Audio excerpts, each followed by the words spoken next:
Rito mga brother, bagsak presyo. Pinakamura dito 10,000 pesos, 21,000 pesos. Meron ka ng Mio Soul. Ito naman 20,000 Mio i125. Ito nga 10,000 na lang, oh, pang service. Brother, may mga motor na iba't iba pa dito. Ayan, oh, NMAX Geek 150 pero sold na yun. Mga brother, ito, nadaanan naman ako this time. Nandito tayo along the highway naman. Motor Rewind para sa Ripo series natin. Ang daming bagsak presyo pero limited lang. Kaya tara, tingnan natin kagad doon ang mga motor meron dito. Marami mga motor available dito mga brother. Again, may mga bagsak presyo pero dahil bagsak presyo, puro pass na. Kung gusto yung installment, mainit. Kung gusto niya installment, meron pero hindi na yung kasama doon sa mga presyo nila ng bagsak presyo. Pero para magkaalaman na, tingnan natin yung mga motor. Pero alam ko, tanong nyo, location. Andito tayo mga brother sa may Wiltec, dito may Quirino Highway, Sangandaan. Eto, punta rin kayo, andito na rin yung contact number just in case may mga tanong o ibang tanong pa kayo tungkol sa mga motor na nandito. Okay, yung moto mura dito mga brother, 22 to 23, pero yung po, extended pa yan hanggang August 26 yun kasi yung, kumbaga, lahat ng mga bagsak presyo ng motor, ginagather nila sa isang area, depende yan kung saan galing na warehouse, saan galing na shop.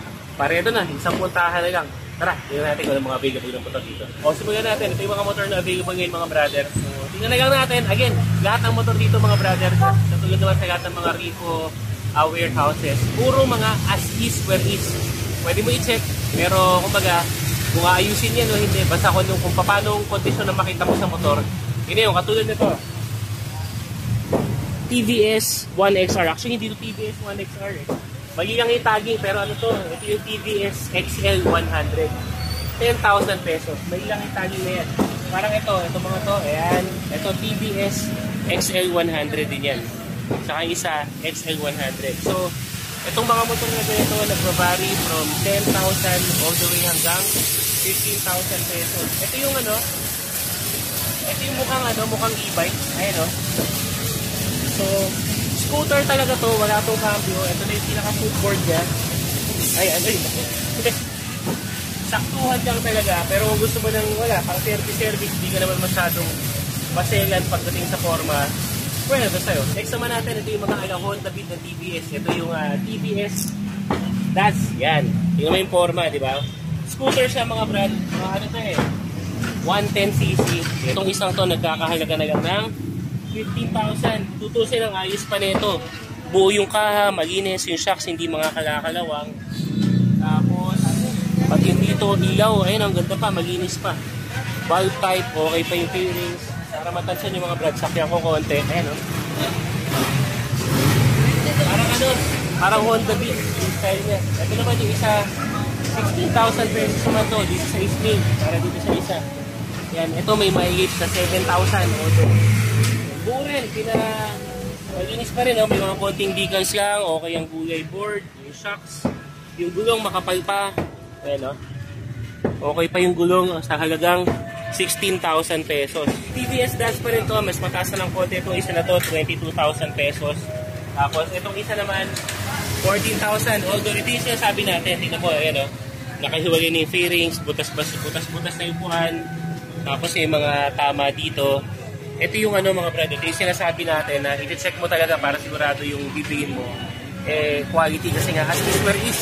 Yung mga motor, ayun na hindi talaga yung condition niya. Ito, punta tayo sa kapila. Okay, ito naman mga brother, Mio Sporty pero mukhang pinang-karera, pinang-drag dahil nakatanggal na yung mga abubot sa fairings, open, ano rin, in-upgrade na yung carb engine yan. Walang presyo. Tanong nyo lang sa kanila kung magkano to. Tapos meron din dito, Mio Soul. Ito. Mio Soul ay 21,000 pesos na lang. Ayan, oh. Buo pa rin yung kaha, oh. Headlight, fenders, buo. Ayos pa, actually pati yung upuan. Ito na lang, although ikakabit mo na lang to, may fairings pa rin naman siya dito. Upuan buo pa, ang ganda pa. Ayun o. Biruin mo, may Mio Soul na for 21,000 pesos. Dito naman, merong Mio Sporty. Walang nakapaskin na presyo. Pero yan, merong barag ng konti yung fairings eh. Naka-open yung dito. Suzuki Smash.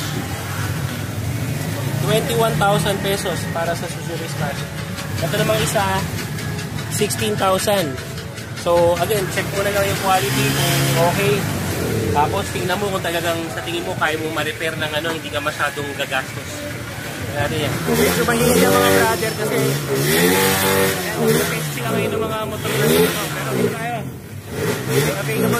Yamaha 125 na orange. Ayan, buo pa yung kaha. May kalawang na lang konti doon. Yung seat, naka flat seat na rin. Ayan o, buo pa. Wala pang presyo mga brad. Tapos ito naman, Raider. Nakalagay 30,000. Ayan, pero ito mukhang luma na talaga, mukhang natambak na talaga. Pero kung kaya mong ayusin, bahala ka na. Tapos dito naman, TVS. Ito yung Neo XR, alam ko no? Halagang 10,000 pesos. Meron ka na, parang Wave. Ito yung yan yung parang Wave naman. Tapos kung gusto mo ng MIUI 125, ayan, 20,000. Meron ka ng MIUI 125. Mga option dito mga brad, hindi ko na maisa-isa kasi may marami rin mga tao nagtitingin din sila ng mga motor. Kasi nga limited time lang tong mga bagsak presyo ng motor katulad nito So punta na lang kayo dito para tingnan nyo kung mayroong motor na suswak sa inyo sa budget nyo. Marami mga motor dito mga brother, pero ito hindi kasama yan sa customer yan. Pero seryoso yung kanina, ito punta natin. Ito sayang nakuha na, Click 150, ayun sold na. Ito rin may-ari na, NMAX version 2, nakakauuna si sir. Yan ang motorcycle feature natin, hindi pa yung motorcycle feature. Repost area pa yan natin para hindi ka magpulge sa lahat ng mga motorcycle news, updates and tips. At kung saan makakabigay ng mga murang motor mga brother, follow nyo lang lahat ng mga social media pages natin. Ito yun ang TikTok, Instagram, YouTube, and Facebook. Yes,